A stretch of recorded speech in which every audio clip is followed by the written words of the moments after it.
Nós pregamos na passada, Atos 8, que eles saíram para Samaria, não é isso? Saíram para Samaria, pregando o evangelho. A perseguição não parou. E aí você tem a igreja em expansão. Todo o livro de Atos, do capítulo 1 ao 28, é a igreja em expansão. A igreja não para, a igreja avança, porque a igreja ela não se prendia a políticas, a igreja ela não queria saber das questões romanas, a igreja queria pregar o evangelho. Quem se opunha à igreja eram os romanos, achando que eles eram contra César e outros inventando isso. Nós explicamos tudo isso aqui na aula passada da guerra espiritual. Mas os crentes continuavam cumprindo o ID, pregando o evangelho. Agora a igreja ela vai sair da sua esfera e vai ter contato especificamente com os gentios. Um contato que vai criar um problema social, porque você vai ter judeus e gentios juntos. E aí esse problema aqui vai resultar em uma reunião de Atos 15, não é isso? Aquele problema que vai debater isso aqui, que nós já explicamos aqui várias vezes. Então, em primeiro lugar, a igreja ela está em expansão e ela sai agora das suas esferas judaicas, hebreias, não é isso? E começa a levar o evangelho mais avante. A segunda coisa que nós podemos analisar aqui é o homem chamado Cornélio. Se você pegar o dicionário de Strong, ele não dá quase a definição. Se você for para o latim, essa palavra Cornélio, ela aponta até mesmo para a estrutura de um chifre. E é interessante nós observarmos que quando se fala de chifre, está se falando de poder, está se falando de autoridade. Então o nome Cornélio faz jus à sua posição.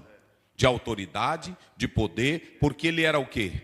Ele era um centurião, de centúria, que ele governava quantos? 100 soldados. Se vocês analisarem aqui o próprio texto bíblico, nós podemos observar que aqui esse Cornélio, ele era um homem, primeiro, de disciplina, segundo, era um homem de caráter, terceiro, era um homem piedoso. Olha aí, porque a Bíblia diz, olha o verso 2, vamos lá. Piedoso e temente a Deus, com toda a sua casa, o qual fazia muitas esmolas ao povo e de contínuo orava a Deus. Uma coisa interessante é que ele não era de Israel, ele não era judeu, mas ele era temente a Deus, era disciplinado, era um homem de caráter, porque isso, o posto que ele exercia, queria isso. Mas ele poderia ser um libertino, sim ou não? Ele poderia ser um devasso, sim ou não? Ele poderia ser um ébrio, um beberrão, um mulherengo, mas ele era? Não. A Bíblia diz que ele era disciplinado, dava esmolas e temia a Deus. Poderia usar o poder para fazer a coisa errada. A coisa errada, porque ele tinha poder, ele tinha posição. E o mais interessante é que ele vivia dentro, naquela época, ele vivia dentro de uma cultura que era mística, de uma cultura que dominava a época com filosofias ocultas. Ele vivia cercado de tudo que era pecaminoso, mas ele optou para se aproximar do povo de Deus. Ele procurou se aproximar de Israel. Pai, evangelho é evangelho, né, irmãos? Ele é Admirado pela nação de Israel. Veja que ele tinha posição, ele tinha status. Isso aqui é muito importante. Você tem um Cornélio aqui que tem caráter, você tem um Cornélio que era disciplinado, você tem um Cornélio que tem posição, mas esse Cornélio que era disciplinado e tinha posição, ele admirava a fé dos judeus. E como ele admirava a fé dos judeus, ele começou a se aproximar dos judeus. Mas ele não só se aproximava, ele não só admirava, ele começou a ter sede de salvar. Porque tem gente que admira os evangélicos, tem gente que gosta dos evangélicos, mas não quer buscar o que o evangélico tem. Eu estou falando do evangelho que presta.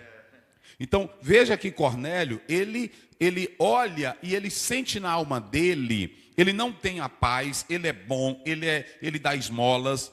Isso aqui mostra para nós que esmola não salva, não é assim? Jejum não salva, anjo não salva, porque ele estava orando. E enquanto ele começa a orar, aí a Bíblia diz claramente que ele estava orando e ele tem uma visão. Ele tem uma visão. Por isso que eu estou dizendo aqui, Quem ora, algo de sobrenatural vai acontecer na sua vida. Se você ora, escute o que eu estou dizendo aqui de Deus. Se você ora, algo vai acontecer na sua vida. Ah, pastor Aziel, tem problema na minha casa, tem problema na minha vida, tem problema no meu emprego, eu tenho tantas lutas que o senhor não sabe, eu não preciso saber. Você não precisa andar desesperado. Fale com Deus. Porque quem fala com Deus, o sobrenatural acontece. Quem ora, move os céus. Cornélio começou a orar. Ele tinha sede de Deus, sede de salvação, e ele começou a orar. Veja, ele era de posição ou não era? Mas a posição dava o que a alma dele precisava? O status social dele dava o que a alma precisava? Por isso que ele se coloca em oração. Isso aqui é muito interessante. É muito interessante. Aí, se vocês analisarem, a Bíblia diz que vem um anjo. Ele tem uma visão, e aí o anjo chega e fala para ele buscar quem? Pedro.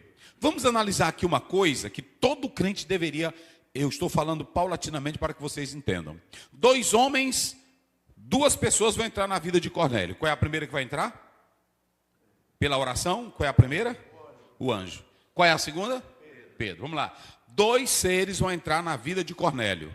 Primeiro, um anjo. Segundo, agora veja bem, o Cornélio, ele ora, ele não está orando pedindo o anjo para pagar a conta de energia dele. Ele não está orando para pedir casamento para ele. Ele não está orando para pedir bens materiais para ele. Ele está orando porque ele quer a vontade de Deus na sua vida. Alguém pergunta, pastor, o senhor crê no poder sobrenatural de Deus? Creio, busco, creio em anjo, creio na Bíblia, creio na ressurreição, creio no poder. Agora eu não creio no que está acontecendo aí hoje. Que tem gente que quer buscar revelação e profecias só para o seu egoísmo pessoal e não para procurar fazer a vontade de Deus.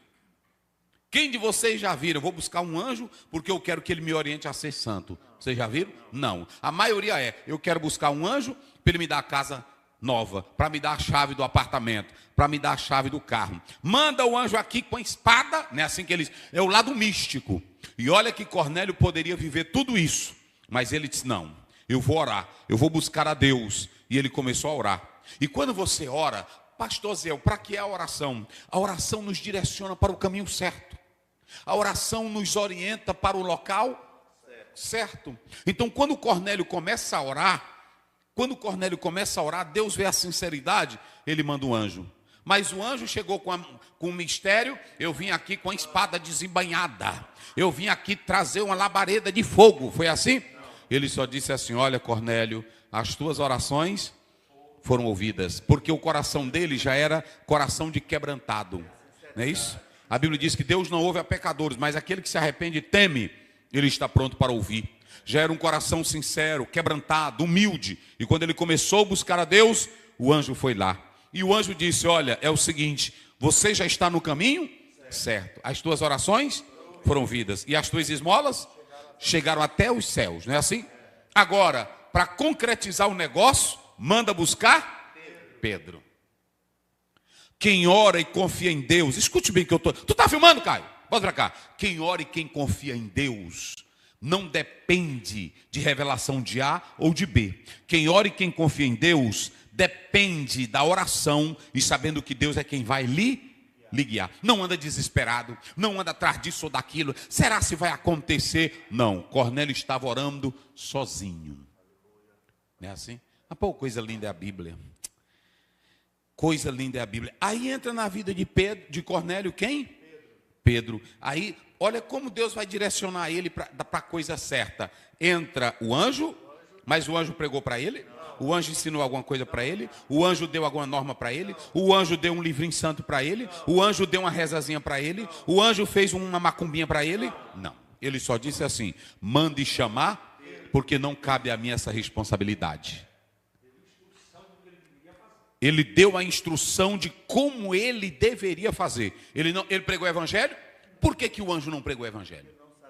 Porque anjo não sabe pregar. Eles admiram isso. Pedro 1,12. É. Eles ficam admirados. E isso, fica admirado. A pessoa tem que ver as coisas, irmão. Aí hoje tem crente, irmão, que quer atrás só de anjo direto e não quer ouvir a orientação do pastor que está dentro da igreja. Isso aqui é muito sério, porque Cornélio está orando, mas ele não está orando para uma coisa pessoal, financeira, uma crise. Ele está orando para a sua crise existencial. Eu quero a salvação, eu quero o caminho certo. E quando... Falei. Pastor, eu vejo assim, havia uma necessidade na alma de Cornélio. Isso. E por isto é que o anjo vem e lhe diz o que ele deve fazer e a quem buscar para que esta necessidade fosse suprida. Porque nós falamos aqui na nossa EBD passada, que o Simão, o Pedro diz para ele, tu não tem parte nesse nosso ministério, porque tu estás em fel de amar. Veja que ele não tem a mesma pureza de Cornélio. Vocês estão entendendo agora? E olhem para cá. Deus, eu não conheço, mas Deus é quem sabe a sua pureza, a sua pureza, a sua pureza. Tem muita gente que está orando, mas não é a pureza da salvação. Tem muita gente que está fazendo o trabalho para Deus, mas só Deus conhece a intenção do coração. Não é puro. Por isso que Pedro disse, tu não tem parte nisso aqui. Mas o Cornélio, que era um centurião, que era um homem, ele queria ser grande? Não. Ele queria ser famoso? Ele estava orando em busca de um poder? Não. Ele estava, como disse o pastor Adalberto, como diz Santo Agostinho, a minha alma está inquieta até te encontrar. Ele estava inquieto na alma dele. E ele se aproximou dos judeus. Aí, se nós analisarmos aqui, a Bíblia diz que entrou na vida dele dois seres. Primeiro, Deus mandou o anjo. E segundo, Pedro. Olha, irmãos, ele teve a visão. Quem ora tem visão ou não tem? Os senhores creem em visões espirituais? Creem em revelação? Eu também creio. Eu não creio é nessa molecagem. Olha, irmão, o negócio está tão sério. Tem agora uns que estão pregando dizendo assim: ei, me desafia aí, que se tu revelar aqui, eu vou te revelar quem é você. Aí quer dizer que é maior do que a Bíblia está dizendo, que a Bíblia diz que os profetas têm que ser o quê? Julgados. É assim ou não é? A Bíblia diz em 1 João 4:1, não creiais em todo espírito. E o profeta, bota para cá, Caio. Olha para cá, irmão, não acredite nessas besteiras. O profeta só é profeta quando fala e se cumpre. Ele não é profeta no subjetivo, falando o que nem está acontecendo. Essa besteira, bota para cá, essa besteira. Francisco, tu está aqui, Francisco? Para a multidão. Quantos Francisco? E apelando, e ainda diz assim, e para saber que é o Senhor. Isso é só palhaçada, irmão. É só palhaçada. É gente que não entende o que é palavra de Deus. Olha o Cornélio orando, olha como é as coisas de Deus. Meus irmãos, observem bem uma coisa. Cornélio era um homem de caráter, era um homem sincero, era um homem piedoso, era um homem de oração. E aí ele recebe na vida dele esses dois seres. Aí o anjo diz, manda buscar, olha como é as coisas de Deus. Manda buscar Pedro, que está na casa de Simão, curtidor. Já era Deus trabalhando, porque Pedro também não podia estar lá. Lá era também um lugar impuro, mas já era Deus trabalhando. Manda chamar Pedro. Aí eles mandam chamar. Vai fazer uma viagem aí de 50 quilômetros, de Cesareia a Jope, de 50 quilômetros. Aí observem bem que a Bíblia diz que Cornélio estava fazendo o quê? Orando. E o Pedro estava fazendo o quê? Ah, dos dois lados tinham o quê? Oração. Meu Deus do céu. O sobrenatural só acontece quando nós oramos. Se de um lado Pedro estava orando, Cornélio estava orando, do outro lado também quem é que está orando? Pronto. Deus se comunica conosco através da oração. Aí pronto, a Bíblia diz claramente que o Cornélio estava orando. E a oração trouxe o que para ele? Para Cornélio? Trouxe uma visão. Trouxe uma visão. Está aí, a visão de Cornélio. Um anjo apareceu e disse para ele. E se vocês analisarem aqui, isso aqui é importante porque ele vai receber uma instrução séria e ele tem uma resposta séria. E aí manda buscar o quem?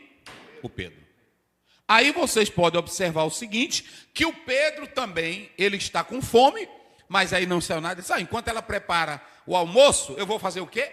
Eu vou orar. E ele tem uma visão. Os dois tiveram o quê? Visão. Por que os dois tiveram visão? Então bota para cá.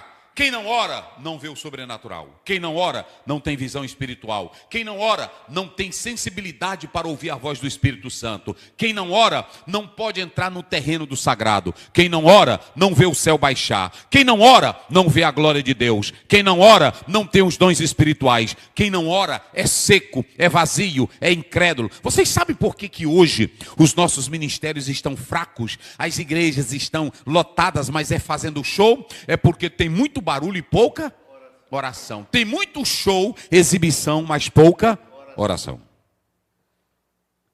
Os dois começaram a orar. E quando os dois começaram a orar, os céus se abriram.